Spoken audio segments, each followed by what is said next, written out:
कृष्णा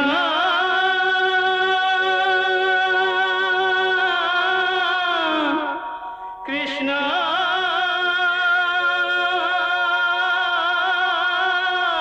मैं जानता हूं अश्वत्थामा, तुम्हारे मन में पांडवों के प्रति अब भी द्वेष और शत्रुता की भावना है। इसलिए तुम अपना अस्त्र वापस लेने से इनकार कर रहे हो, बहाना कर रहे हो तुम मुझसे। अश्वत्थामा, विवेक से काम लो। तुम ब्रह्मशिर अस्त्र की भयंकर और विनाशकारी शक्ति को अच्छी तरह से जानते हो। हे भगवान, मैं सत्य कह रहा हूँ। मैं अपना अस्त्र वापस लेने में असमर्थ हूँ। मैं इसकी विद्या को नहीं जानता। ठीक है अश्वत्थामा, यदि तुम अस्त्र वापस लेने में असमर्थ हो तो तुम इसको पृथ्वी की उस दिशा में मोड़ दो जहां की पृथ्वी प्राणहीन है, जहां मनुष्य, पशु, पक्षी, पेड़, पौधे आदि नहीं पाए जाते। उस दिशा में इस अस्त्र को मोड़ दो। इसके बदले में मैं तुम्हें पांडवों से अभयदान दिलवाता हूं कि पांडव तुम्हें कभी नहीं मारेंगे। नाग, गंधर्व, देवता, दैत्य, किसी का भी भय मेरे पास नहीं आता। फिर मैं पांडवों से अभयदान क्यों लूं? जिनके समस्त वंश को नष्ट करने का मैंने प्रण लिया है, उनसे मैं अपने जीवन की भिक्षा कैसे मांग सकता हूं? मैं पांडवों के सामने कभी घुटना नहीं टेक सकता, कदापि नहीं टेक सकता। तो तुम मेरी आज्ञा का विरोध करोगे?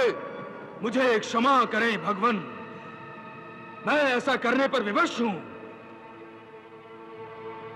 अब मैं ये अस्त्र पांडवों की बहू अभिमन्यु की पत्नी उत्तरा के गर्भ की दिशा की ओर मोड़ता हूं। नहीं! अश्वत्थामा, अश्वत्थामा, इससे पांडवों का वंश ही नष्ट हो जाएगा और मेरा दुर्योधन को दिया हुआ वचन भी पूरा हो जाएगा। नमामि कृष्णं नमामि कृष्णं।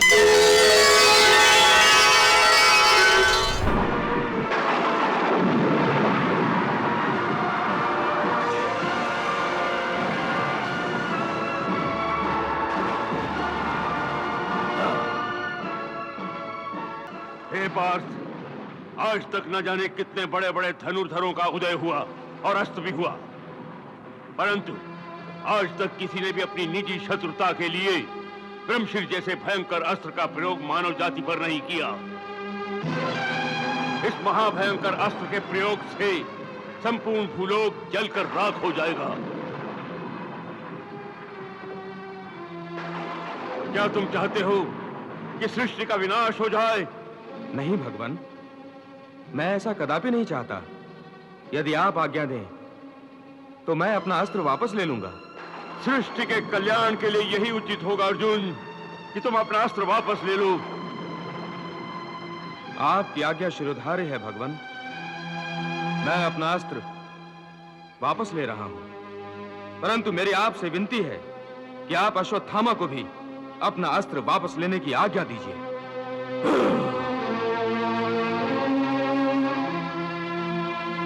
हे ब्रह्मशिर अस्त्र, मैं भगवान वेद व्यास की आज्ञा अनुसार समस्त भूलोक के कल्याण हेतु तुम्हें अपने अस्त्र भंडार में वापस आने की आज्ञा देता हूं।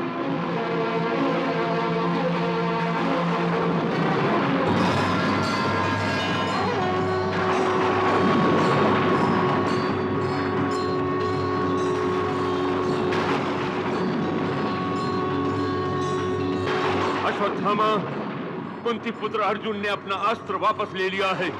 अब तुम भी अपना अस्त्र वापस ले लो। अश्वत्थामा, विलंब न करो, अपना अस्त्र वापस ले लो। मैं अपना अस्त्र वापस लेने में असमर्थ हूं भगवान। मैं जानता हूं अश्वत्थामा, तुम्हारे मन में पांडवों के प्रति अब भी द्वेष और शत्रुता की भावना है। इसलिए तुम अपना अस्त्र वापस लेने से इनकार कर रहे हो, बहाना कर रहे हो तुम मुझसे। अश्वत्थामा, विवेक से काम लो। तुम ब्रह्मशिर अस्त्र की भयंकर और विनाशकारी शक्ति को अच्छी तरह से जानते हो। तुम्हारे पिताश्री गुरु द्रोण ने तुम्हें यह घातक अस्त्र देते समय बार बार समझाया था कि इस अस्त्र का कभी गलत प्रयोग न करना, परंतु तुमने वही किया जो तुम्हें नहीं करना चाहिए था। अब भी अपनी भूल का प्रायश्चित करो। अपना अस्त्र वापस ले लो अश्वत्थामा, अपना अस्त्र वापस ले लो। हे भगवान, मैं सत्य कह रहा हूं। मैं अपना अस्त्र वापस लेने में असमर्थ हूं। मैं इसकी विद्या को नहीं जानता।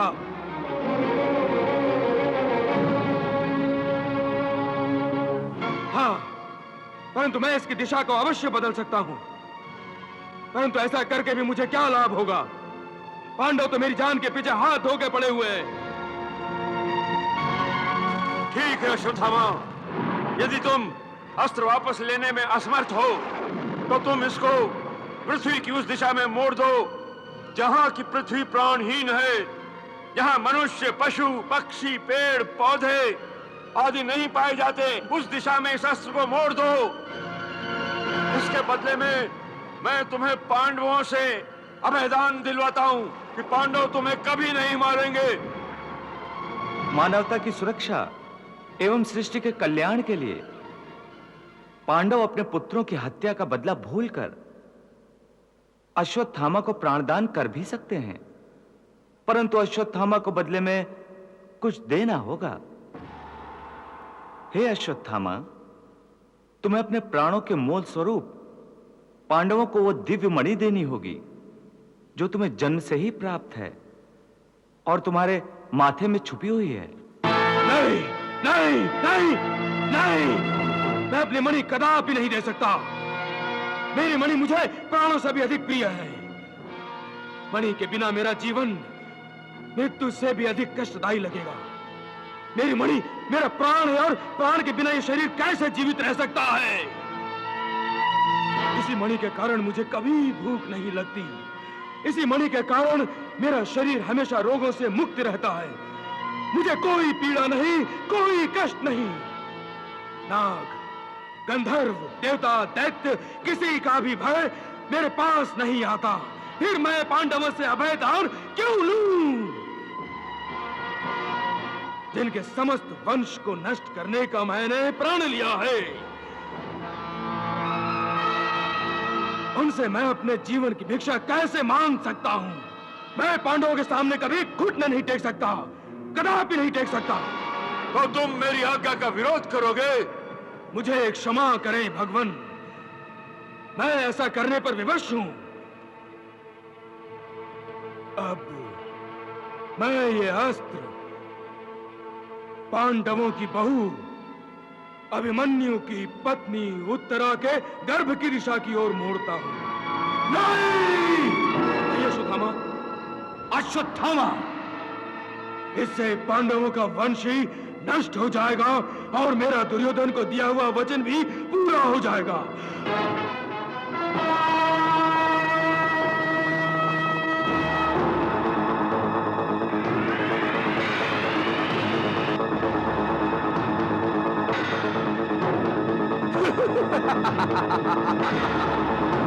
मैंने तुम्हारे सामने अपनी प्रतिज्ञा पूरी कर ली और तुम खड़े खड़े देखते रहे।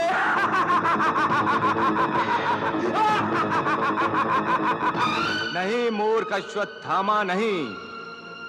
केवल एक अस्त्र पा लेने से कोई योद्धा विधाता नहीं बन जाता। यह तुम्हारा भ्रम है कि तुमने अपने अस्त्र से उत्तरा का गर्भ नष्ट कर दिया है।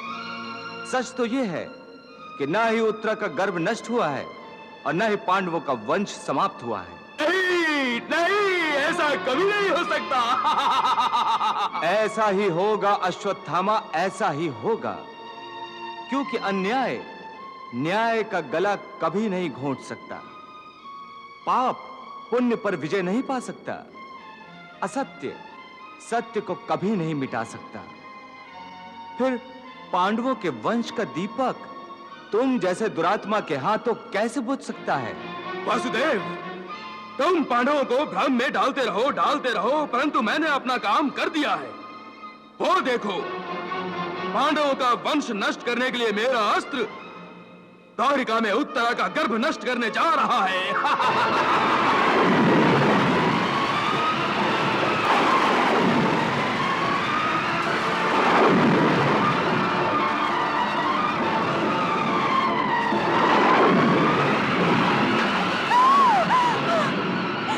हे भगवान, कैसा प्रलय आ गया है। हे भगवान, मेरी और मेरे बच्चे की रक्षा करो भगवान, रक्षा करो भगवान। पांडवों को बड़ा गुमान था तुम्हारी शक्ति पर, तुम्हारी माया पर। अब दिखाओ अपनी माया, अपनी शक्ति और रोको मेरे ब्रह्मशिर अस्त्र को। हे प्रभु, मैं आपकी प्रभुता को पहचानता हूं। मैं जानता हूं कि आपके होते उत्तरा के गर्भ पर आंच भी नहीं आ सकती, परंतु इस दुष्ट का भ्रम तोड़ना अति आवश्यक है। इसे बता दीजिए कि आप ही सर्वशक्तिमान हैं। हाँ, दिखाओ दिखाओ दिखाओ कोई चमत्कार। रोक लो मेरे ब्रह्मशिर अस्त्र को।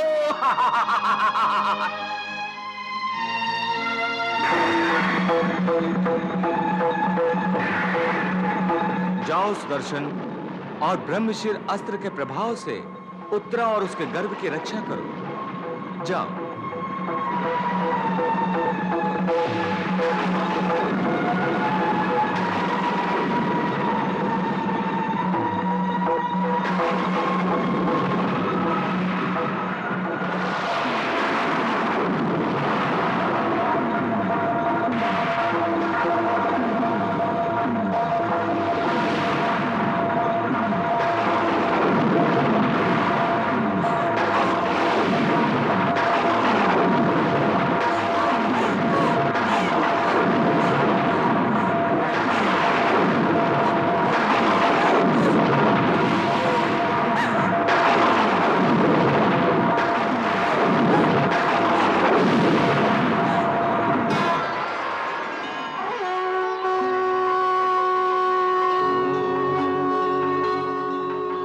प्रणाम प्रभु। मेरे लिए क्या आज्ञा है प्रभु? हे ब्रह्मदेव, आपके ब्रह्मशिर अस्त्र का अश्वत्थामा ने दुरुपयोग किया है। हाँ प्रभु, मुझे खेद है कि अब तक मेरा ब्रह्मशिर अस्त्र अश्वत्थामा जैसे अयोग्य योद्धा के पास रहकर उसके शौर्य की शोभा बढ़ा रहा था, और उसने अपनी इसी अयोग्यता का प्रदर्शन करते हुए अपनी निजी दुश्मनी निकालने के लिए ब्रह्मशिर अस्त्र उत्तरा के गर्भ में छोड़ा है। मैंने अपना सुदर्शन भेजकर पांडवों के अंतिम दीपक को बुझने से तो बचा लिया है, परंतु मेरी आपसे एक विनती है। विनती नहीं प्रभु, आज्ञा दीजिए। आपका आदेश शिरोधार्य होगा। हे ब्रह्मदेव, जिसकी जितनी झोली होती है उसमें उतनी ही वस्तु समाती है। यदि किसी को उसकी क्षमता से कुछ अधिक मिल जाता है तो वो उसका महत्व भूलकर उसका दुरुपयोग करने लगता है। ब्रह्मशिर जैसा महाभयंकर अस्त्र अश्वत्थामा जैसे अयोग्य, ओछे और नीच प्रवृत्ति के व्यक्ति को कदापि नहीं दिया जाता। उसे धारण करने के लिए तो अर्जुन जैसा धैर्यवान और बुद्धिमान होना चाहिए, अन्यथा सृष्टि का विनाश होने में अधिक समय नहीं लगता। समझ गया प्रभु, आज से आपकी आज्ञा का पालन होगा। अब मैं अपना ब्रह्मशिर अस्त्र वापस लेता हूं। हे ब्रह्मशिर अस्त्र, सृष्टि के कल्याण हेतु अपना विनाशकारी प्रभाव समाप्त कर दो और मेरे अस्त्र भंडार में वापस आ जाओ।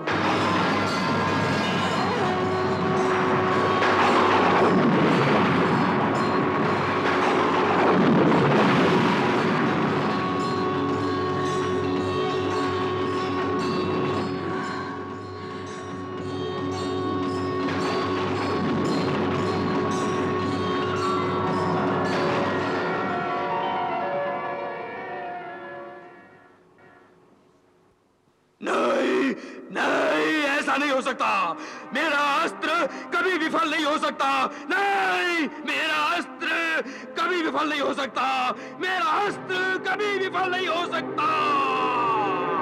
नहीं, मेरा अस्त्र कभी विफल नहीं हो सकता, नहीं हो सकता। नहीं। अश्वत्थामा, वास्तविकता से कब तक दूर भागते रहोगे? सच्चाई यही है कि मैंने तुम्हारा अस्त्र विफल कर दिया है और उत्तरा के गर्भ की रक्षा की है। अश्वत्थामा, उत्तरा का पुत्र जन्म लेगा और वो एक लंबी आयु तक जीवित रहेगा। वो राजा परीक्षित के नाम से प्रसिद्ध होगा।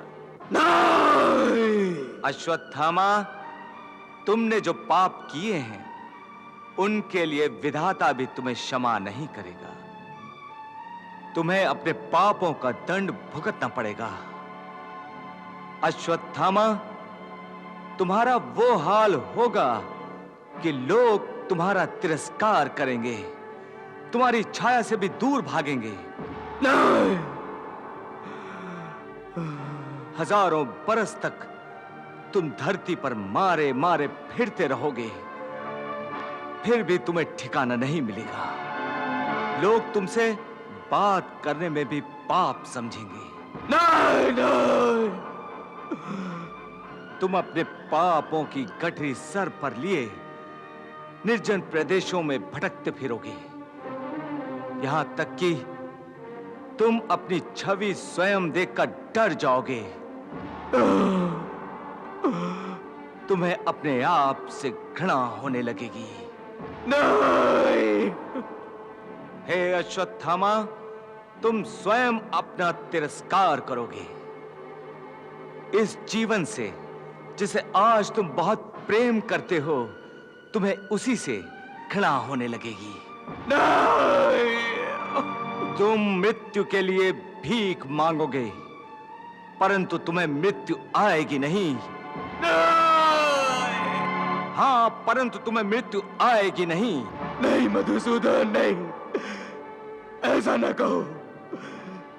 मुझे इतना भयंकर दंड मत दो मधुसूदन, इतना भयंकर दंड मत दो। अश्वत्थामा, ये दंड तो तुम्हें भुगतना ही पड़ेगा। प्रारब्ध ने तुम्हारे कर्मों का यही फल निश्चित किया है। जो जैसा करेगा वो वैसा भरेगा। जाइए भीम भैया, और अश्वत्थामा के माथे से वो दिव्य मणि निकाल लीजिए। अब उस पर अश्वत्थामा का कोई अधिकार नहीं रह गया है।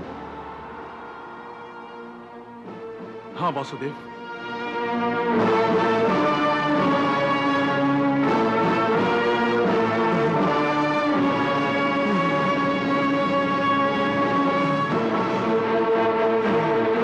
अश्वत्थामा,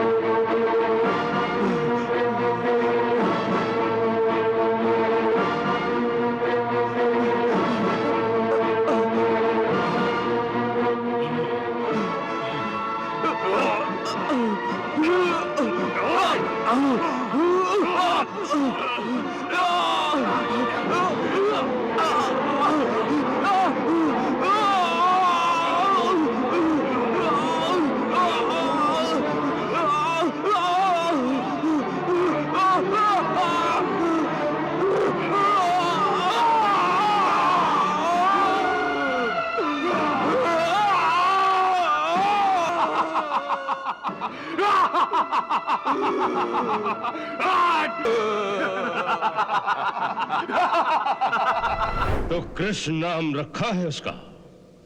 जी महाराज। कृष्ण? आपने उसका नाम कृष्ण रखा है? जब भगवान श्री कृष्ण स्वयं इस रूप में पधारे हैं तो उनका कोई और नाम मैं कैसे रखता? ये लोग सीधी तरह नहीं बोलेंगे। इसे भी अपने पति के पास कारागार में भेज दो। देवकी, तुम कंस की शक्ति को नहीं जानती। तुम्हारा अष्टम पुत्र तीनों लोक में कहीं भी छुपा हो, कंस उसे ढूंढ निकालेगा। देवकी, देवकी, सत्य ये है कि तुम्हारा अष्टम पुत्र भी जीवित है। तुझे कहा ना मैंने, मुझे मत सता। मैं तुझसे कभी बात नहीं करूंगी। हाँ। तो तुम्हें मुझसे बात नहीं करनी? नहीं। बात नहीं करनी थी तो फिर मुझे बाजार से खरीद कर क्यों लाई थी? मैं तुझे बाजार से खरीद कर लाई हूँ। हाँ। ये किसने कहा तुझसे? दाऊ भैया ने। नंदराय जी, मैं एक न्योता लेकर आया हूं। न्योता? किसका? महाराज कंस का। किसके लिए? कृष्ण के लिए। बोलिए, आपने ये कहा कि कृष्ण मेरा पुत्र नहीं? हाँ। इतना बड़ा झूठ बोलने की आपकी हिम्मत कैसे हुई? एक माँ के सामने ये कहते हुए कि उसका बेटा उसका अपना बेटा नहीं है, आपकी जीवा नहीं ढलाती। कंस के सामने ये कबूल करना ही पड़ा कि कृष्ण ही उनकी 8वीं संतान है, जिसकी उस हत्यारे को आज तक तलाश है। ए मैया, मेरा विश्वास करो मैया। मैया, मैं कहीं भी चला जाऊं, मेरा कर्तव्य चाहे मुझे तुमसे कितनी ही दूर क्यों न ले जाए, परंतु जब तक इस धरती पर रहूंगा, जहां भी रहूंगा, मन से मैं सदा तेरा ही पुत्र रहूंगा माँ। नमामि कृष्णं नमामि कृष्णं।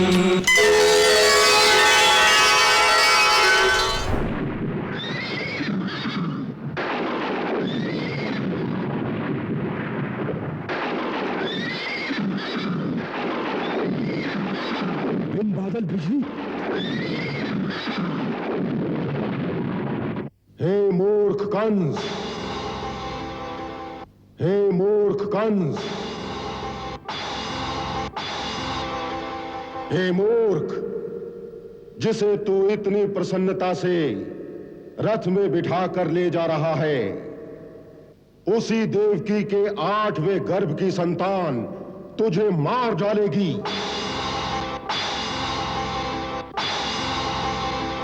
इसका 8वां गर्भ तेरा काल होगा, तेरा काल होगा।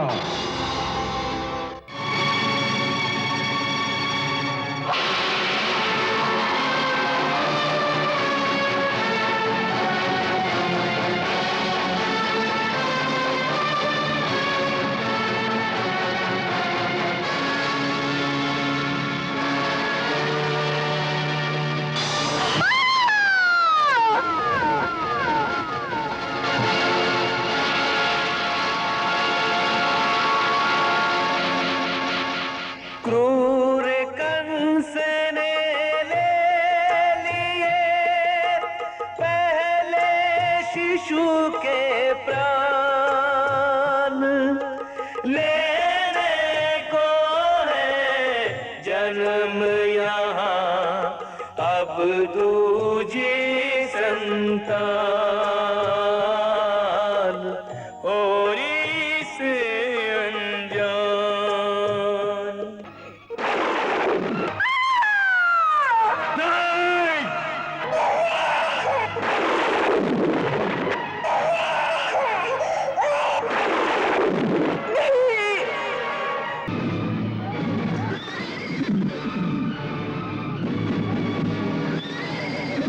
अपने तारे भार को दुखी दलितों के सहारे आजा, हे शरणागत के रखवारे आजा, एक स्वर में हर प्राण पुकारे आजा, आजा तारनहार हमारे आजा, आजा प्रभु आजा, आजा प्रभु आजा।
गोविंद गोविंद हरे मुरारे, हे नाथ नारायण वासुदेवा। श्री कृष्ण गोविंद हरे मुरारे, हे नाथ नारायण वासुदेवा। पितुमात स्वामी सखा हमारे, पितुमात स्वामी सखा हमारे, हे नाथ नारायण वासुदेवा।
अपनी प्रिय संतान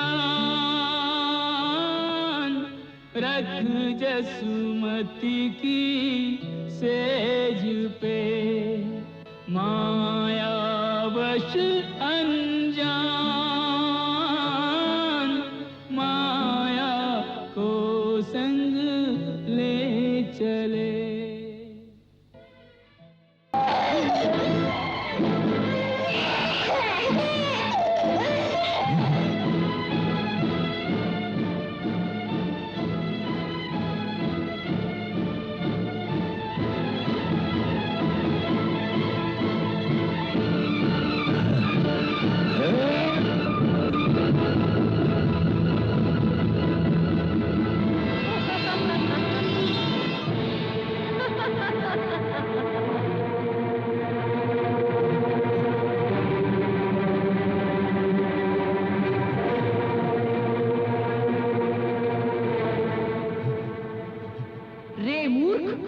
मुझे मारने से तुझे कुछ नहीं होगा।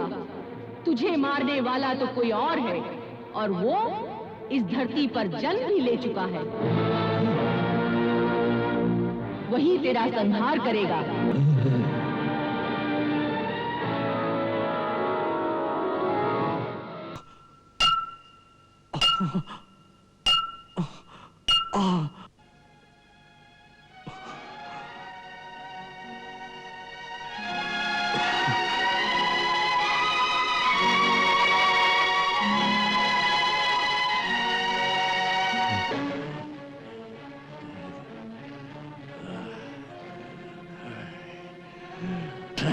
नंदराय जी, बुद्धिमानी यही कहती है कि जहां तक हो सके राजा से बैर नहीं बढ़ाना चाहिए। इसीलिए मैं बड़े भैया देवदत्त की बात से सहमत हूं कि प्राचीन प्रथा के अनुसार नंदराय जी को पुत्र जन्म के अवसर पर राजा से आशीर्वाद पाने के लिए उपयुक्त भेंट लेकर महाराजा कंस की सेवा में अवश्य जाना चाहिए। मैं इस बात से सहमत हूं। नंदराय जी, आपके घर पुत्र जन्म का समाचार सुनकर हमारा हृदय गदगद हो गया था। नंदराय जी, बालक का जन्म कब हुआ था? अष्टमी की रात को।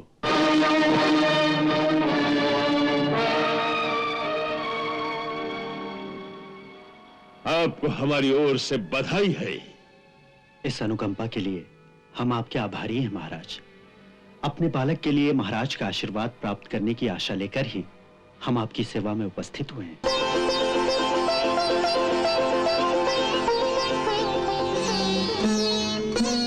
आज युगों पीछे मिले भक्त और भगवान, एक व्याकुल और एक के मुखड़े पर मुस्कान।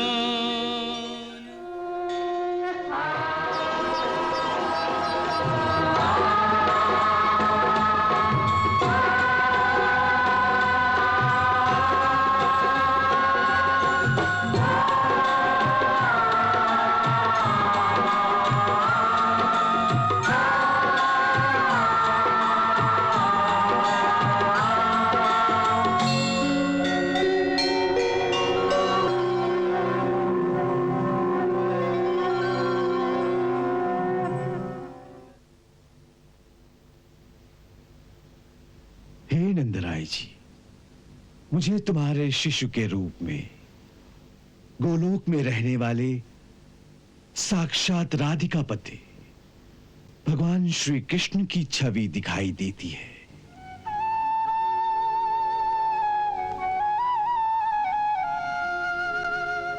सो हम इनका नाम वही रखेंगे।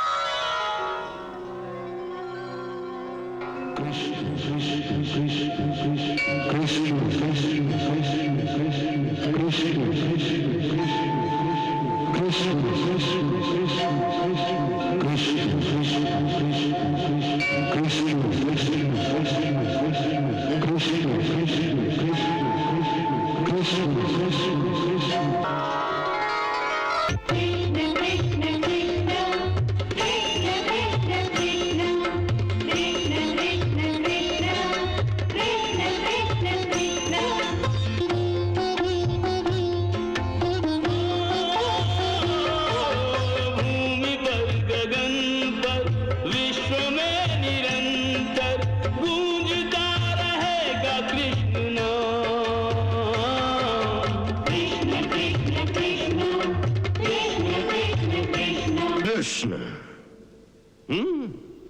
कृष्ण, तो कृष्ण नाम रखा है उसका? जी महाराज। कृष्ण?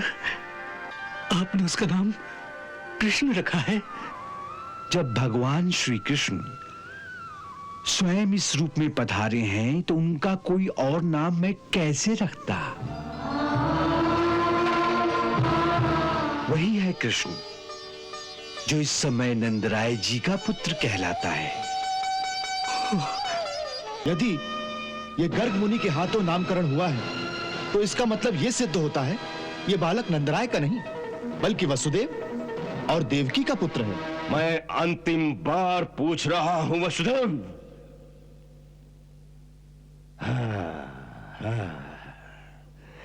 तो इसका अर्थ है कि तुम अब भी होश में नहीं हो। हाँ, तब तक तुम्हें फिर से कारागार में बंद करके होश में लाने का प्रबंध करता हूं।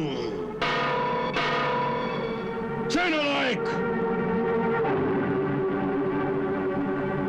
जी महाराज, इसे कारागार में बंद कर दो। नहीं भैया, हम पर दया करो। मेरे पति सत्यवादी है, वो कभी झूठ नहीं बोलते। मैं शपथ खाकर कहती हूँ कि हमने कोई छल नहीं किया। मेरी अष्टम संतान वो कन्या ही थी। सेनानायक, ये लोग सीधी तरह नहीं बोलेंगे। इसे भी अपने पति के पास कारागार में भेज दो। देवकी, तुम कंस की शक्ति को नहीं जानती।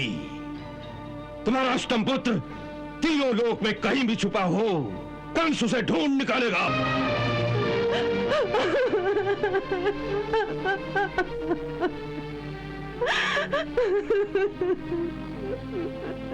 नहीं देवकी, नहीं, ऐसे नहीं रोते। देखो, वो आपको सत्यवादी मानते हैं, यदि एक बार आप सत्य बता दे कि हमारी अष्टम संतान पुत्र नहीं कन्या थी, तो उन्हें विश्वास हो जाएगा। नहीं तो मेरे सातवें पुत्र को ही आठवां पुत्र समझकर उसकी हत्या कर देंगे। नहीं, यह संभव नहीं। मैं ये नहीं कह सकता। क्यों नहीं कह सकते? क्योंकि यह सत्य नहीं है। ये सत्य नहीं तो फिर सत्य क्या है? वही तो बताने का तुम समय नहीं दे रहे हो। देवकी, सत्य ये है कि तुम्हारा अष्टम पुत्र भी जीवित है। हाँ, तुम्हारा अष्टम पुत्र भी जीवित है। हाँ देवकी, तुम्हारा अष्टम पुत्र भी जीवित है। तुम्हारी आठवीं संतान एक कन्या नहीं बल्कि पुत्र था, और उसका नाम है कृष्ण।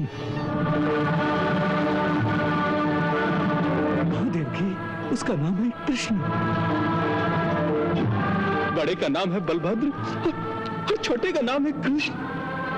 बलभद्र और कृष्ण।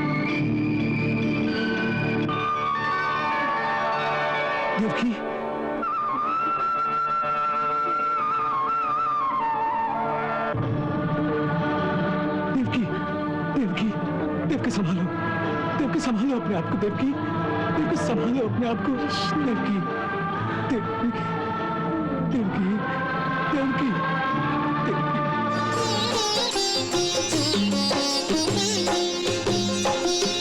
हाथ में माखन धूल भरा तन, घुटरन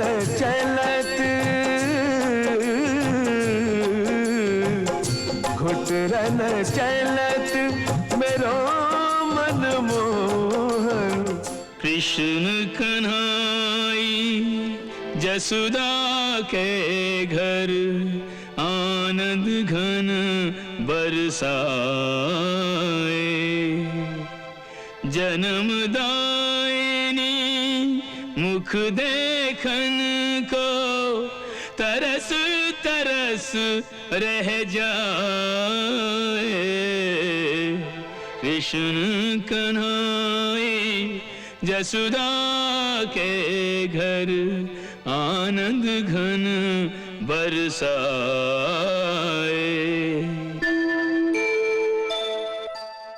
मुझे माखन चाहिए।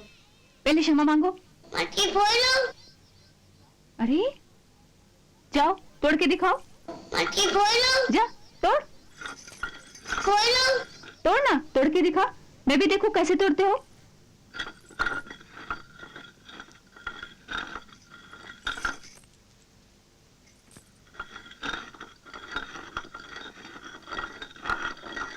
मटकी खोलो। तोड़ दे। मटकी खोलो। तोड़ के दिखा ना।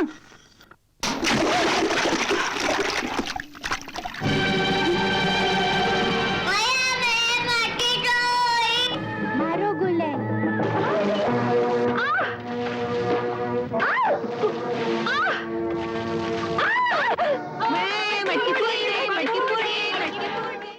अरे लगाने तो दो, इसके हाथ बांधो।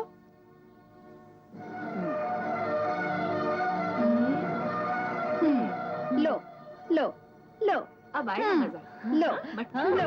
ओ मैया मोरी, मैं नहीं माखन खायो, नहीं नहीं मैं नहीं माखन खायो।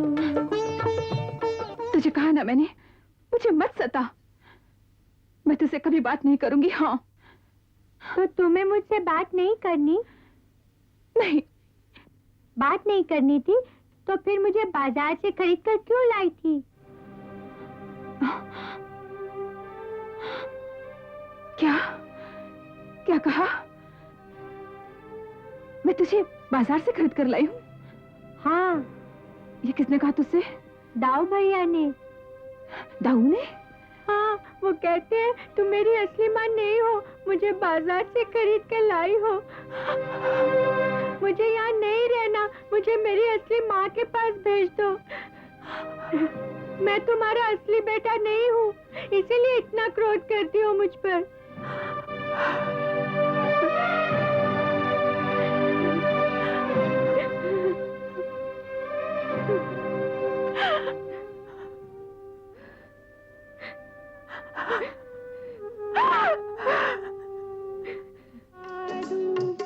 आजा रे कन्हैया तो है राधा बना दूं।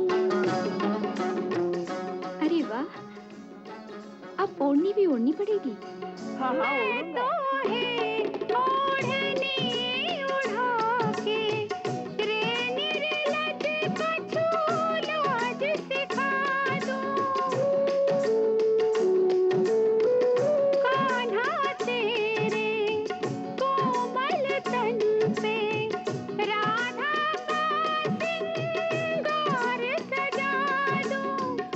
राधा का सिंगार सजा दूं, ओ राधा बना दूं। आजा रे कन्हैया तो है राधा बना दूं। नारायण नारायण नारायण। जो आंखों के सामने मौजूद है उसे कहीं और ढूंढने का वृथा प्रयास कर रहे हो। इससे बड़ी मूर्खता और क्या हो सकती है। हमें केवल इतना ही कहना है कि आप लोग अपने आप को वृथा ही भ्रम में डाल रहे हैं। वास्तव में जिसकी आपको खोज है वो दूसरा कोई नहीं, कृष्ण नाम का बालक है जो गोकुल में पल रहा है। ये वही है जिसके लिए अष्टभुजा देवी ने आपको इशारा किया कि तुम्हें मारने वाला कहीं और जन्म ले चुका है। थोड़ा सा प्यार दे, चरणों में बैठा के तार दे। ओ गोरी घूंघट उघार दे, प्रेम की भिक्षा झोली में डाल दे।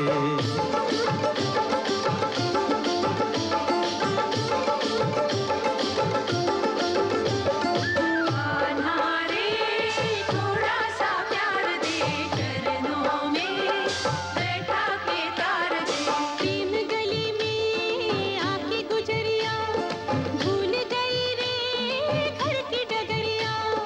जब तक साधन तन मन जीवन, सब तुझे अर्पण प्यार सावरिया। माया का तुमने रंग ऐसा डाला, बंधन में बंध गया बांधने वाला। कौन रमापति कैसा ईश्वर, मैं तो हूँ गोकुल का ग्वाला। वाला रे थोड़ा सा प्यार दे, ग्वालिन का जीवन संवार दे। आत्मा परमात्मा के मिलन का मधुमास है। यही महारास है, यही महारास है। ओ त्रिभुवन का स्वामी भक्तों का दास है। यही महारास है, यही महारास है। कृष्ण कमल है, राधे सुवास है। यही महारास है, यही महारास है। ओ इसके अवलोकन की युग युग को प्यास है। यही महारास है, यही महारास है। कृष्ण का रहस्य केवल हम जानते हैं, नंदराय और यशोदा नहीं जानते।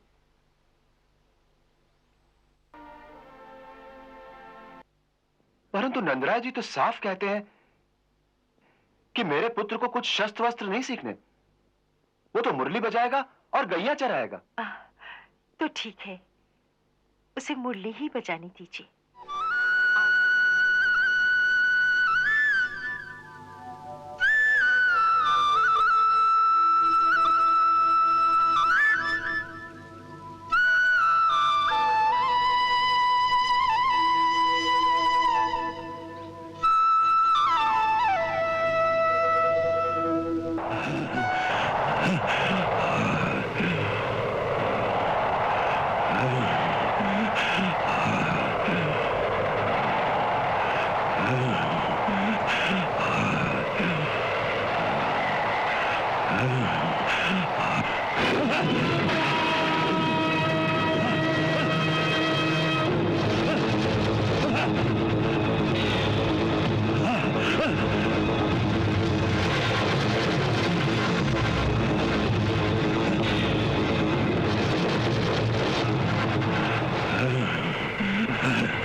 बुलाओ, वृष्टि को बुलाओ।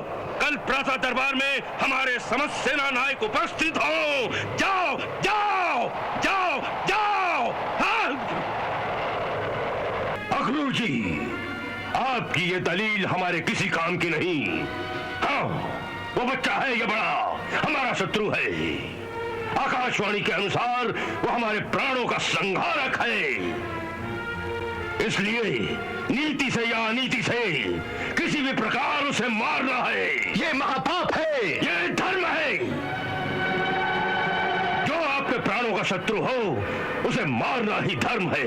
जिस दिन किसी यदुवंशी के हाथ में उसका गुरु उसे तलवार देता है तो सिर्फ एक ही शर्त रखता है कि परिणाम के भय से जिस दिन वो अपने कर्तव्य का पालन करने से डर जाएगा तो ये तलवार नदी में फेंक देगा, क्योंकि ऐसे कायर मनुष्य को तलवार धारण करने का कोई अधिकार नहीं होता। और मैं ये तलवार फेंकना नहीं चाहता, क्योंकि मेरी वीरता और मेरा कर्म दोनों इस समय मुझे यही कहते हैं कि यदि वो बालक नंदगोप का ही पुत्र है तो उस निर्दोष की हत्या करना या करवाना महापाप है, और ये महापाप मैं करना नहीं चाहता। यदि आपकी बात ही सच है कि कृष्ण ही कुमार वसुदेव का 8वां पुत्र है तो मेरा कर्तव्य सीधा हो जाता है, क्योंकि कुमार वसुदेव ही मेरे स्वामी हैं और स्वामी के पुत्र की रक्षा करना मेरा धर्म है। मुझे आज्ञा दीजिए महाराज। प्रणाम।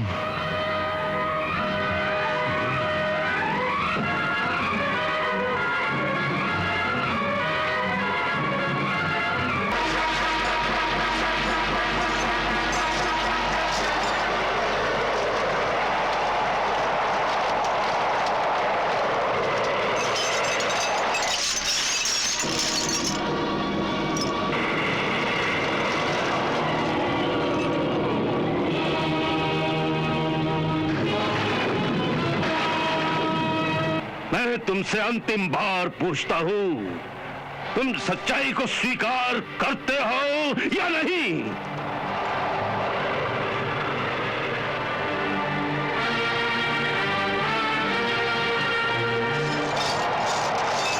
वसुदेव, बोलो बोलो बोलो। गरुड़ प्रहरी,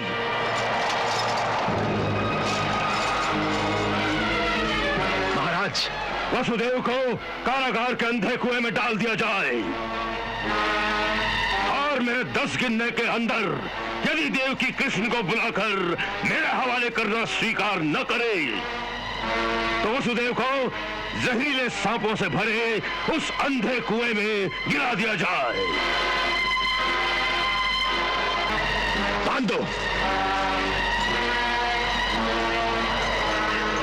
नहीं नहीं नहीं नहीं भैया, दया करो। नहीं, इसे घसीटते हुए ले चलो। जो आज्ञा।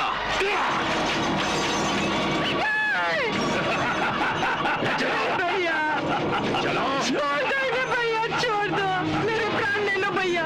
स्वीकार करती हो कि कृष्ण तुम्हारा ही पुत्र है? नहीं नहीं भैया, ये छोड़ दो। स्वीकार कर लो, कृष्ण तुम्हारा ही पुत्र है। बोलो, कृष्ण तुम्हारा पुत्र है? नहीं नहीं नहीं। मैं तुम्हें आखिरी बार पूछता हूँ, बोलो हाँ। नहीं। बोलो हाँ। नहीं। बोलो हाँ। नहीं नहीं। तो ठीक है, चलो। हाँ हाँ हाँ हाँ।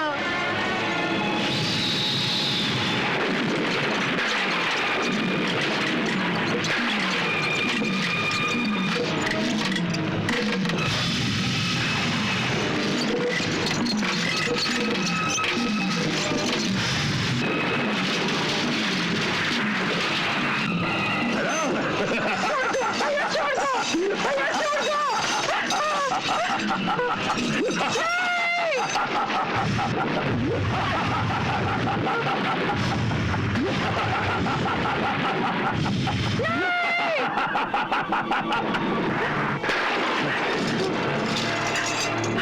भैया नहीं, इतना अत्याचार मत करो। अब तो दया करो भैया। अब तो मैंने स्वीकार कर लिया है कि कृष्ण मेरा ही पुत्र है। केवल इतना जानना ही काफी नहीं है। अब अपने पति के वचन के अनुसार उस कृष्ण को मथुरा बुलाकर स्वयं मुझे समर्पित कर दो। हाँ। नहीं भैया, एक माँ को अपने पुत्र की बलि देने को कह रहे हो? संसार की किसी माँ ने ऐसा महापाप नहीं किया होगा। या तो अपने पति के वचन को पूरा करने के लिए आज ही अक्रूर को आज्ञा दे दो, तो किसी भी बहाने से उस कृष्ण को बहला फुसला कर मथुरा ले आए, या अपने पति की बलि दे दो। अपने पति की बलि दे दो। अपने पति की बलि दे दो। अपने पति की बलि दे दो। अपने पति की बलि दे दो।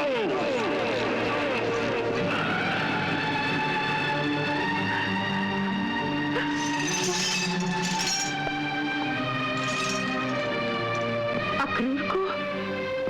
हाँ, अक्रूर को। नहीं, नहीं भैया, नहीं। नहीं, मेरे साथ गिनने तक निर्णय कर लो कि तुम्हें पति चाहिए या पुत्र। एक,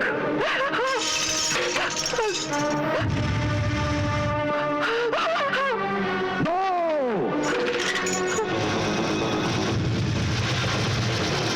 तीन, इन्हें छोड़ दो। चार, नहीं भैया, इतना अत्याचार मत करो। पाँच,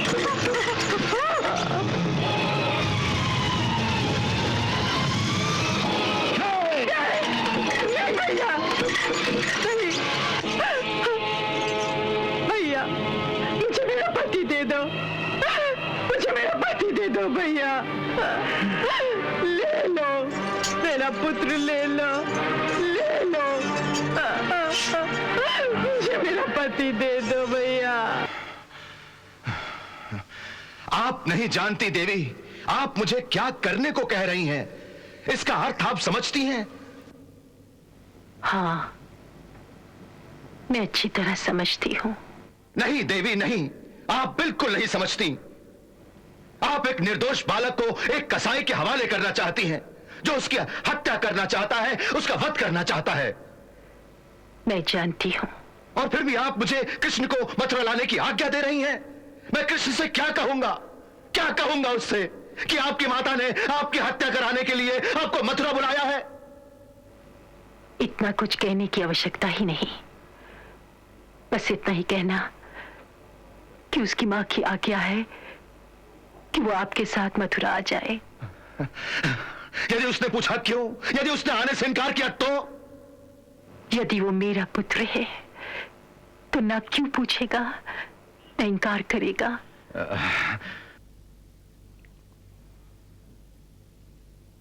नंदराय जी, मैं एक न्योता लेकर आया हूं। न्योता? किसका?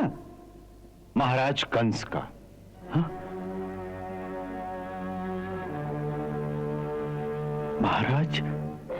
महाराज कंस का? किसके लिए? कृष्ण के लिए। महाराज कंस ने कृष्ण को मथुरा बुलाया है।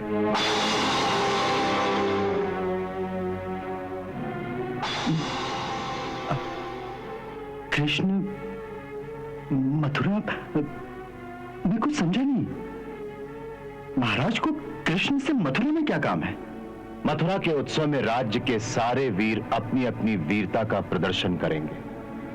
महाराज कंस चाहते हैं कि कृष्ण भी उस अवसर पर आए। हो सकता है वो उसे उसकी वीरता के लिए सम्मानित करना चाहते हो।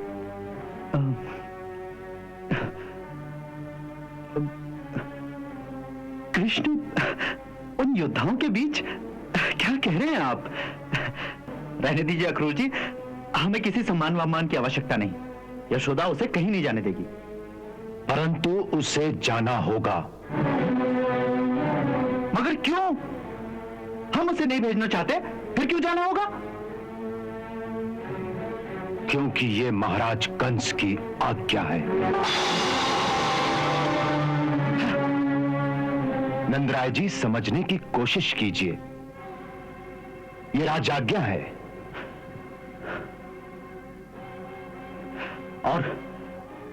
और यदि उसे हम ना भेजे तो राजाज्ञा भंग करने पर राजा के सैनिक भी आ सकते हैं। और मेरे विचार से राजा के सैनिक गोकुल के आसपास ही कहीं होंगे और देख रहे होंगे कि राजा की आज्ञा का पालन हो रहा है या नहीं।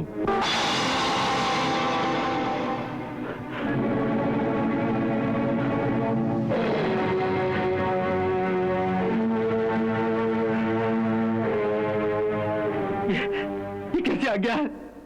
ये तो अत्याचार है कि माता पिता से पूछे बिना किसी बालक को ये जबरदस्ती उठा लिया जाए। महाराज कंस ने यह आज्ञा कृष्ण के माता पिता से पूछकर ही दी है। हा? माता पिता से पूछकर आज्ञा दी है? परंतु हमसे तो किसी ने नहीं पूछा।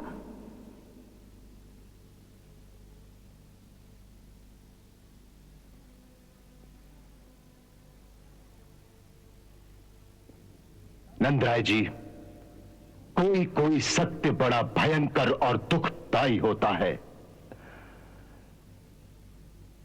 आप पुरुष हैं, कलेजा पत्थर का कर लीजिए और पूरी हिम्मत से इस सत्य को सुनिए। इस सत्य को सुनिए कि कृष्ण आपका पुत्र नहीं है। अक्रूर जी!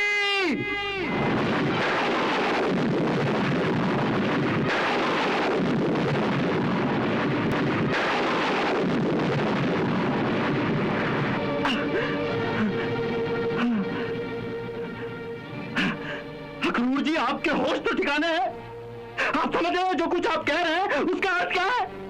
मैं अच्छी तरह से जानता हूं कि मैं क्या कह रहा हूं, और मैं ये भी जानता हूं कि इसे स्वीकार करना आपके लिए कितना कठिन है। परंतु नंदराय जी, अंततः इस सत्य को स्वीकार करना ही पड़ेगा। परंतु कोई बात सत्य हो तब ना। अब यूं ही कोई राह चलता अगर दिन को रात कह दे और सूरज को चंद्रमा कह दे तो क्या उसे मान लेना चाहिए? नंदराय जी, उत्तेजित होने से कुछ नहीं होगा। अक्रूर जी, आप राजनीति वाले लोग हैं। आपको बड़े मीठे और सभ्य तरीके से बात करने का ढंग आता है। परंतु हम गांव के सीधे साधे गंवार लोग शब्दों का हेर फेर नहीं जानते। हम तो झूठे को उसके मुंह पर झूठा कह देते हैं। आपने इतना बड़ा झूठ मेरे मुंह के सामने बोलने की हिम्मत की, तो क्या मेरा उत्तेजित होना स्वाभाविक नहीं है? यदि आपकी जगह कोई और होता ना तो आप उसकी जीभ काट लेते। मैं जानता हूं, परंतु मैं विवश हूं आपको ये सत्य बताने पर। फिर आप उसी बात को सत्य सत्य सत्य कहे जा रहे हैं। आप कहीं से भ्रांति कर तो नहीं आ गए जिस तरह अनर्गल वार्तालाप कर रहे हैं? सारा संसार जानता है कि कृष्ण मेरा पुत्र है और उसने इस घर में जन्म लिया है। परंतु नंदराय जी, अक्रूर जी, आप हमारे अतिथि हैं। हम आपका अपमान नहीं करना चाहते। यदि किसी और ने यह बात कही होती ना तो हम उसे यमुना में भिखवा देते। इसलिए उचित यही होगा कि आप कृपा करके गोकुल से चले जाइए। आप गोकुल से चले जाइए।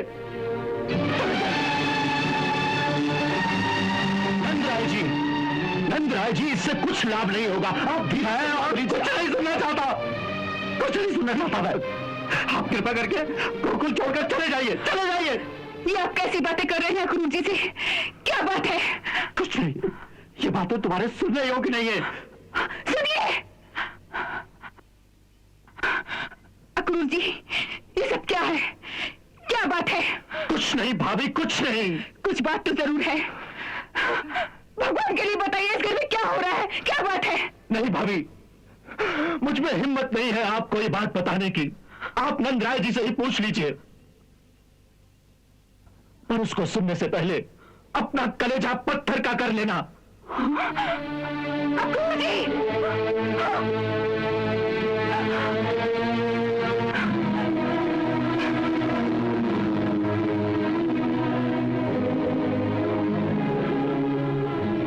ये सब क्या है?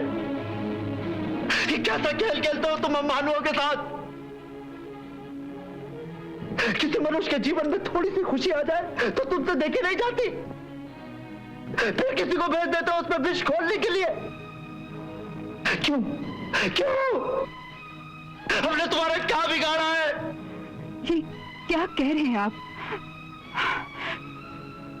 क्या हो गया है आपको? उधर अक्रूर जी से झगड़ कर आ रहे हैं आप, और इधर भगवान जी से झगड़ रहे हैं। आखिर कुछ तो बताइए कि बात क्या है? क्या बताओ यशोदा, मैं क्या बताऊं तुम्हें? आज मैं इस निर्दयी से ये पूछने आया हूं कि मैंने इसका क्या बिगाड़ा है। ऐसा कौन सा पाप किया मैंने जो इसने मेरे जीवन में कांटे ही कांटे बो दिए। बड़ी मुश्किल से एक पुत्र दिया था, उसकी खुशियां तो कम दी, लेकिन कदम कदम पर उसकी मृत्यु का भय दिखाकर पल पल मेरे हृदय को खपाता रहा है ये। कभी पूतना उसे विष पिलाने आ गई, तो कभी तृणावत मेरे निरीह बालक को लेकर आकाश में उड़ गया, कभी बकासुर उसे मारने आ गया, तो कभी किसी अजगर के मुंह में दे दिया। तुम नहीं जानती यशोदा, तुम नहीं जानती। मैं उसके साथ हंसता था, लेकिन रात रात भर इस भय से सो नहीं पाता था कि पता नहीं कौन सी नई विपत्ति आ जाए मेरे लाल पर। आज इसने सबसे बड़ा पहाड़ मेरे सर पर तोड़ दिया। अक्रूर से यह कहलवा के कि कृष्ण हमारा पुत्र नहीं।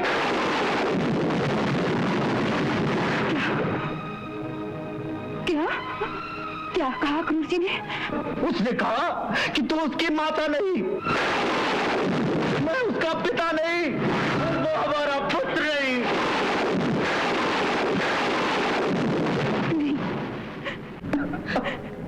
नहीं, वो ऐसा नहीं कह सकते।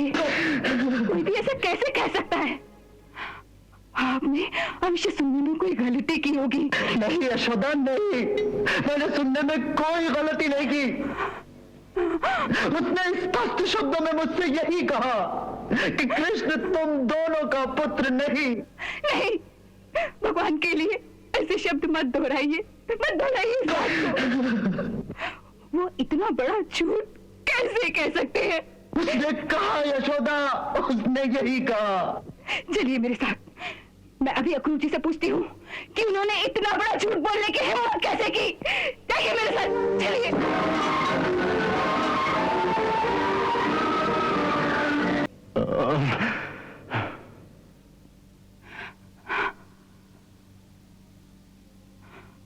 आपने ये कहा कि कृष्ण मेरा पुत्र नहीं। बोलिए, आपने ये कहा कि कृष्ण मेरा पुत्र नहीं? हाँ,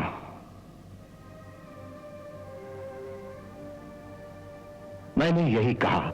इतना बड़ा झूठ, इतना बड़ा झूठ बोलने की आपकी हिम्मत कैसे हुई? एक माँ के सामने ये कहते हुए कि उसका बेटा उसका अपना बेटा नहीं है, आपकी जीवान नहीं डराती, आपकी आत्मा नहीं कांपती। अक्रूर जी, बेटा कोई चांदी का लोटा, सोने का आभूषण नहीं जिसे आप ये कह सके कि मैं किसी और का चुरा रही हूं। बेटा स्त्री के हृदय का एक टुकड़ा होता है, मां के शरीर का एक अंग होता है, वो एक अंग शिशु भगवान का भेजा हुआ एक दिव्य शरीर होता है जिसे मां अपने शरीर में से जन्म देती है। इस सत्य को स्वयं परमात्मा भी नहीं झुठला सकते। तो आप कौन होते हैं ये कहने वाले कि जिसे मैंने 9 महीने अपने गर्भ में पाला, जिसने मेरी ही कोख से जन्म लिया, वो मेरा बेटा नहीं है। परंतु कृष्ण ने आपकी कोख से जन्म नहीं लिया, इसीलिए वो आपका पुत्र नहीं है। ऐसी बातें करना महापाप है क्रूर जी, पाप पाप। ऐसी ऊंची बातें करते हुए आपको लज्जा नहीं होती? भाभी, आप मेरी विवशता को क्यों नहीं समझती है? मैं रास्ते भर भगवान से यही प्रार्थना करता आ रहा था कि काश आपको ये सत्य बताने से पहले मेरी मृत्यु हो जाए, मैं मर जाऊं। परंतु क्या करूं, परिस्थितियों ने मुझे मजबूर कर दिया है ये सत्य बताने पर। एक झूठ को आप सत्य कैसे कह सकते हैं? सारा संसार जानता है कि इसी घर में मेरे कृष्ण ने मेरी ही कोख से जन्म लिया है। उसी बात को आप झूठ कैसे कह सकते हैं? छल और मिथ्या भाषण की भी कोई सीमा होती है क्रूर जी? छल की सीमा होती है देवी, परंतु सत्य की कोई सीमा नहीं होती। सत्य हर जगह और हर समय सत्य ही रहता है। सत्य को कुछ काल के लिए छिपाया जा सकता है, परंतु सत्य को छिपाने से सत्य झूठ नहीं हो जाता। और यही बात इस समय हो रही है। हमने इतने वर्षों तक इस सत्य को छिपाए रखा, परंतु आज ये सत्य प्रकट हो चुका है। यही हम सबका दुर्भाग्य है।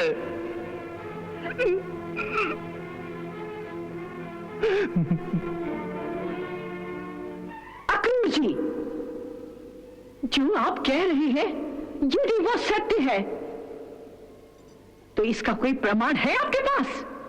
हाँ है।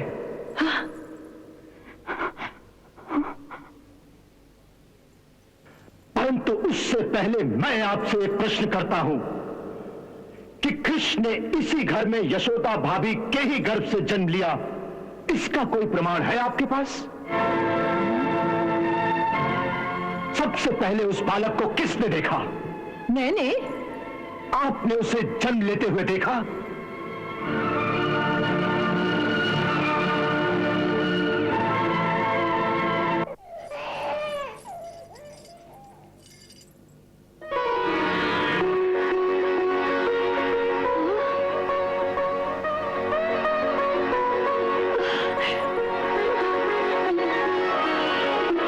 अरे, बालक का जन्म भी हो गया। यशोदा बहन उठो, उठो, बालक का जन्म भी हो गया और तुम्हें पता भी नहीं चला। नहीं, मैं जब वहां आई तो बालक का जन्म हो चुका था।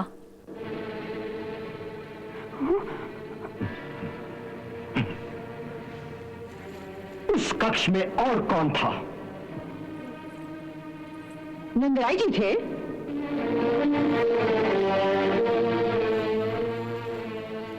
आपने उस बालक को जन्म लेते हुए देखा था?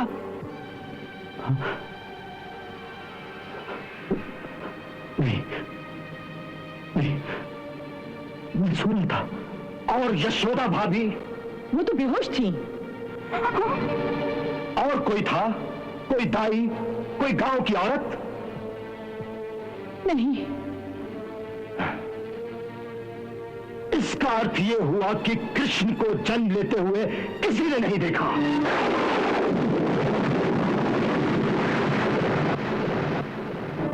बस कीजिए, भगवान के लिए बस कीजिए। ये कैसी अनर्गल बातें हो रही हैं? किसी ने देखा नहीं तो इसका ये अर्थ नहीं कि मैंने बालक को जन्म ही नहीं दिया। मैंने 9 महीने तक एक बच्चे को अपनी कोख में रखा था। आखिर मैंने किसी को तो जन्म दिया होगा ना। अवश्य जन्म दिया भाभी, अवश्य जन्म दिया, परंतु आपने जिसे जन्म दिया वो एक कन्या थी। जिसके बारे में यह प्रसिद्ध है कि जब कंस ने उसे देवकी की संतान समझकर पत्थर पर पटकने की कोशिश की तो उसने अष्टभुजा देवी का रूप धर लिया था।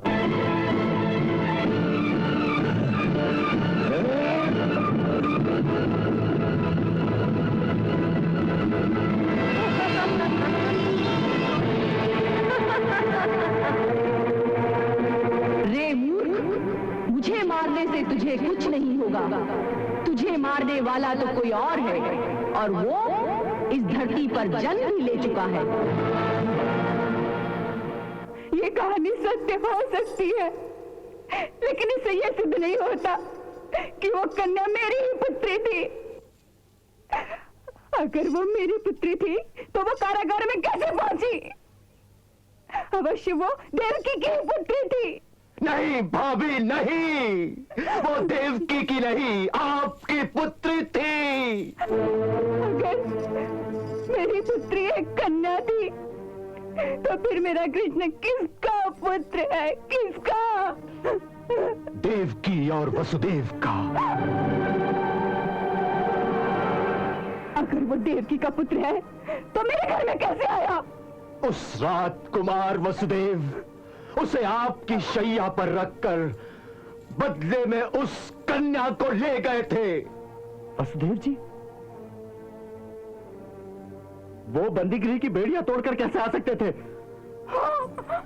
उस समय किसी दैवी शक्ति की कृपा से उनकी बेड़ियां अपने आप टूट गई थी। इस काल्पनिक कहानी पर हम कैसे विश्वास कर लें? इस बात पर उसी तरह विश्वास कर लीजिए नंदराय जी, जिस तरह हमने उस बात पर विश्वास कर लिया था जब महामाया ने देवी देवकी के गर्भ का संकर्षण करके रोहिणी के गर्भ में बलराम जी को स्थापित कर दिया था।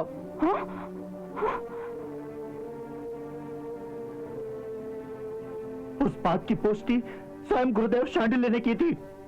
उन्होंने कहा था कि जो कुछ देवी ने स्वप्न में यशोदा को कहा है वो सब सच है।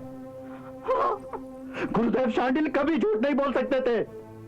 तो इस बात को भी सत्य मानिए, क्योंकि ये बात स्वयं उन्होंने मुझे बताई है, जो कभी झूठ नहीं बोलते। कौन? कुमार वसुदेव।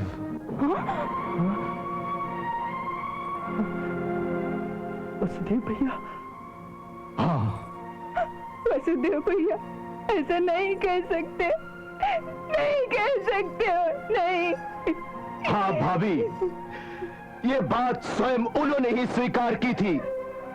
स्वयं मैं भी ये बात कई बरसों से जानता था और कई बार आपको बताना भी चाहता था कि कृष्ण के साथ इतना मोह मत बढ़ाइए, मोह मत बढ़ाइए भाभी।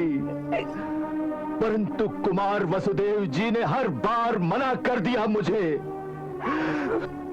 इतने बरसों तक चुप रहे, फिर आज ही मुझ पर ये छुरी चलाने क्यों आए आप?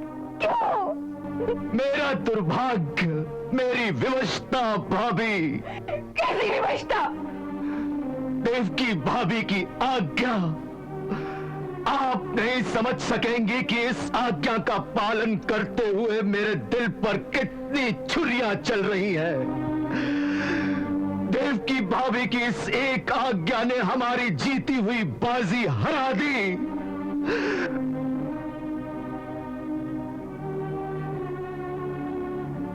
वास्तव में वो भी विवश हो गई थी। इस रहस्य को छुपाने के लिए कितने साल उस बेचारी ने कारागार की यातनाएं सही, परंतु मुंह नहीं खोला। पर जब कंस ने कुमार वसुदेव भैया को जहरीले सांपों से भरे हुए अंधे कुएं के ऊपर टांग दिया तो उस पतिव्रता स्त्री को विवश होकर कंस के सामने यह कबूल करना ही पड़ा कि कृष्ण ही उनकी 8वीं संतान है, जिसकी उस हत्यारे को आज तक तलाश है।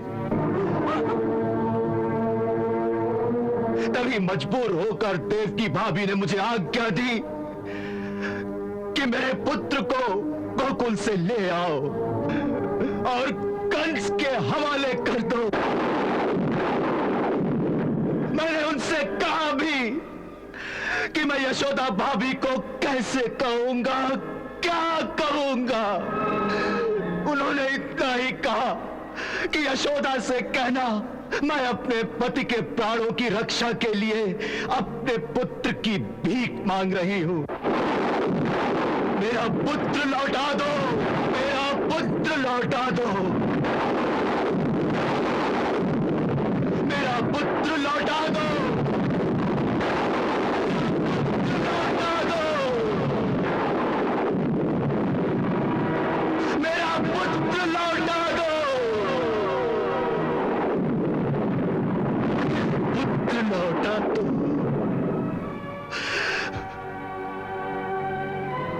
मेरा पुत्र लौटा दो।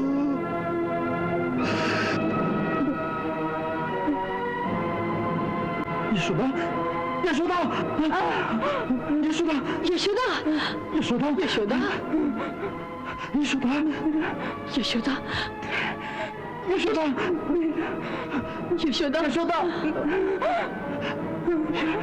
यशोदा, यशोदा,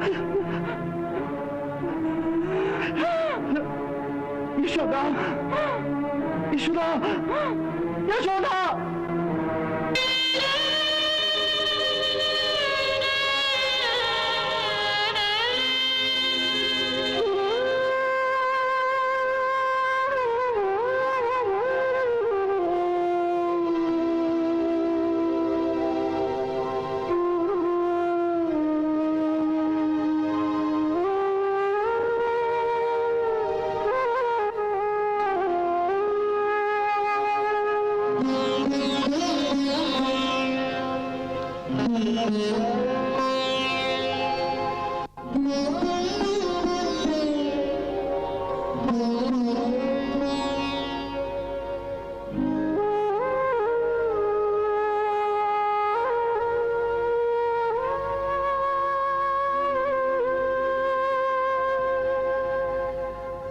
विचलित नंद यशोदा जागे,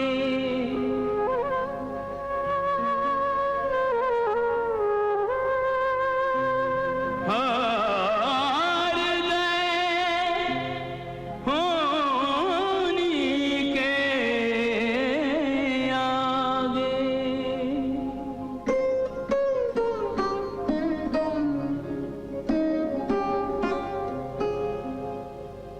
पल में सब कुछ हुआ रे पराया, पल में सब कुछ हुआ रे पराया।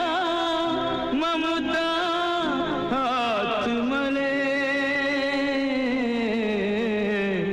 मानव अपने सपन संजोए, विधना अपनी चाल चले।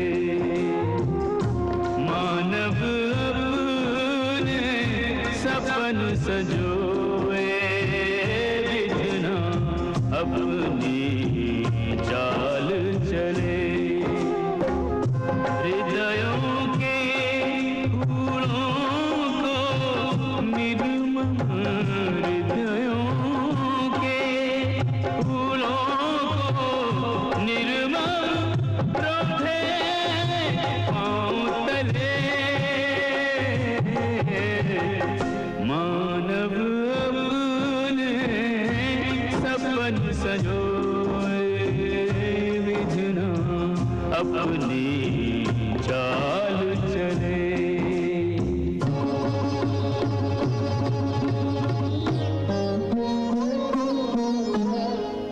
भेज के अपने काल को न्योता, कंस प्रतीक्षा में नहीं सोता।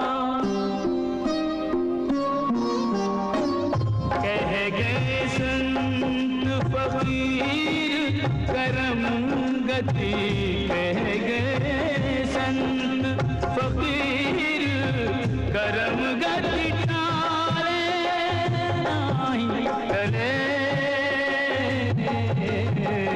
मानव अपने सपन संजोए, विधना अपनी चाल चले।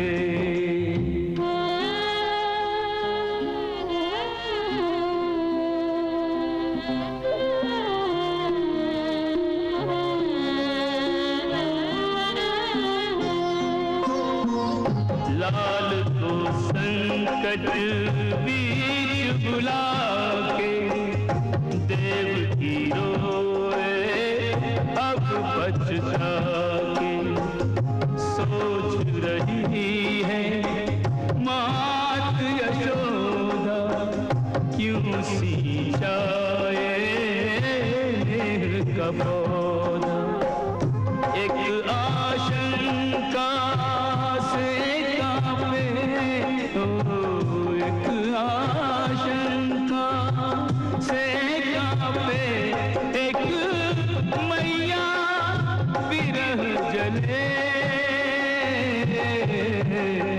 मानव अपने सपन संजोए, विधना अपनी चाल चले।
परंतु इन सब बातों के बीच हमें आपकी एक बात अच्छी नहीं लगी अक्रूर जी। आपने इतना बड़ा झूठ कैसे बोल दिया? झूठ? कौन सा झूठ? आपने ये जो कहा कि यशोदा मेरी मैया नहीं। अक्रूर जी, जन्म से लेकर आज तक मेरे लिए यशोदा ही मेरी मैया रही है और सदा वही मेरी मैया रहेगी।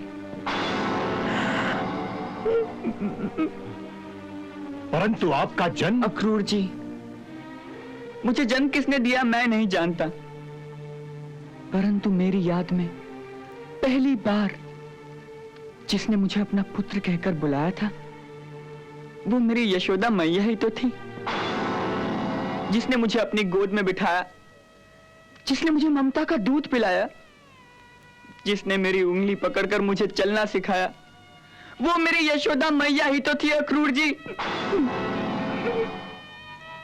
जिसने मेरे छोटे छोटे कानों में मीठी मीठी लोरियां सुनाई थी, अक्रूर जी वो मेरी यशोदा मैया ही थी ना। बस करो, भगवान के लिए बस करो, मेरे हृदय पर और चुरिया मत चलाओ, मत चलाओ और चुरिया, मैं और नहीं सुन सकूंगी, नहीं सुन सकूंगी। यशोदा, मैं मर जाऊंगी। यशोदा, यशोदा, यशोदा,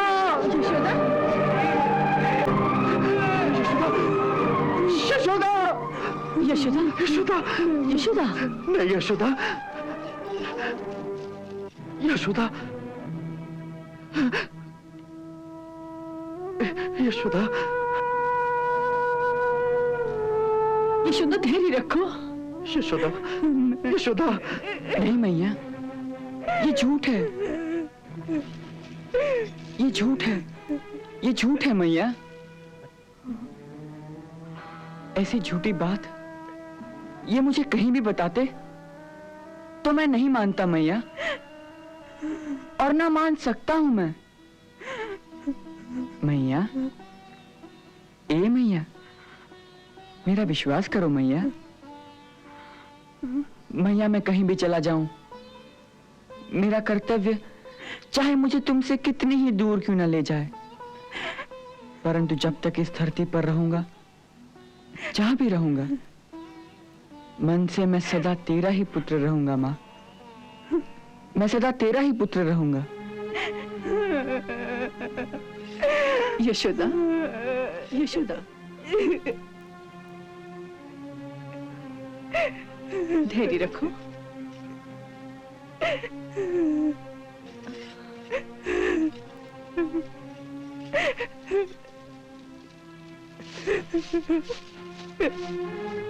यशोदा, यशोदा, नहीं मैया, ए मैया, यशोदा, ए मैया, मैं तो तेरा ही पुत्र हूं ना, मैं तो तेरा ही पुत्र हूं मैया। मेरा दिल रखने के लिए सदा से झूठ बोलता आया है रे तू, सदा से झूठ बोलता आया है रे तू। तू मेरी मैया है ना, इसीलिए तो तुझसे झूठ बोल सकता हूं मैं, और तो मैं किसी से कभी कोई झूठ नहीं बोलता। सुना है कि अक्रूर कंस के कहने से कान्हा को लेने आया है। ये हम कदापि नहीं होने देंगे। परंतु हम इसे कैसे रोकेंगे? ये मैं नहीं जानता, परंतु इतना जरूर जानता हूँ कि अगर नंदराय जी ने एक आवाज दे दी कि मेरे पुत्र को बचा लो, तो गांव का बच्चा बच्चा कान्हा को बचाने के लिए अपने प्राण दे देगा।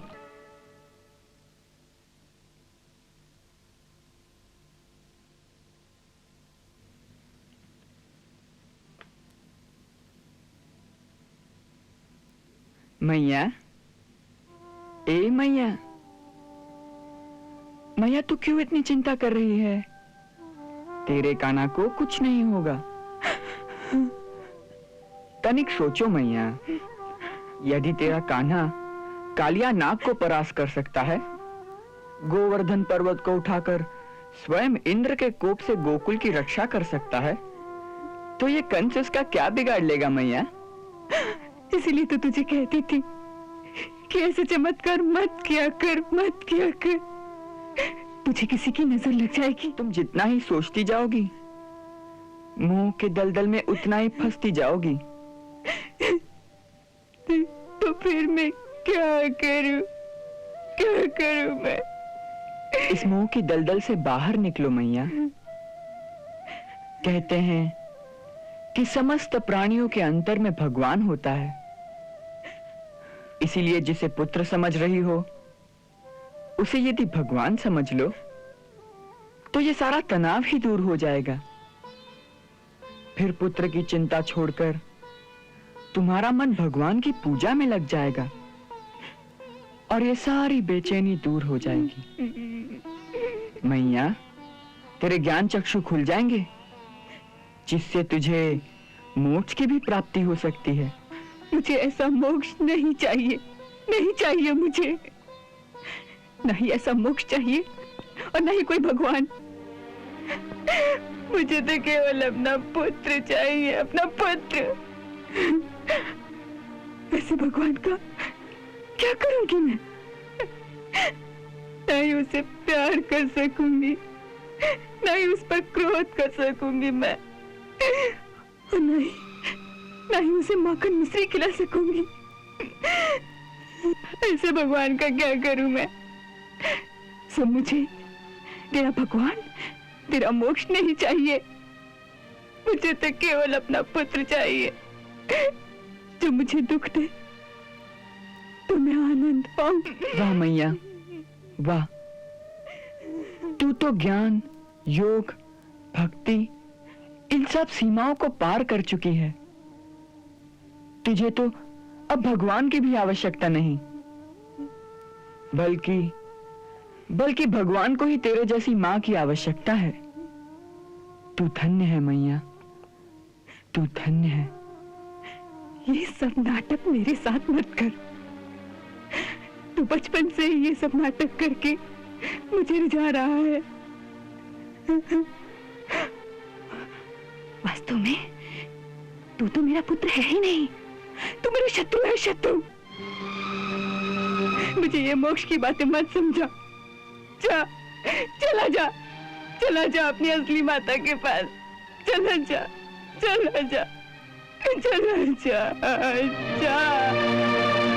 चला जाऊंगा, परंतु ये अंतिम रात तो अपनी असली माता के पास बिता लूं।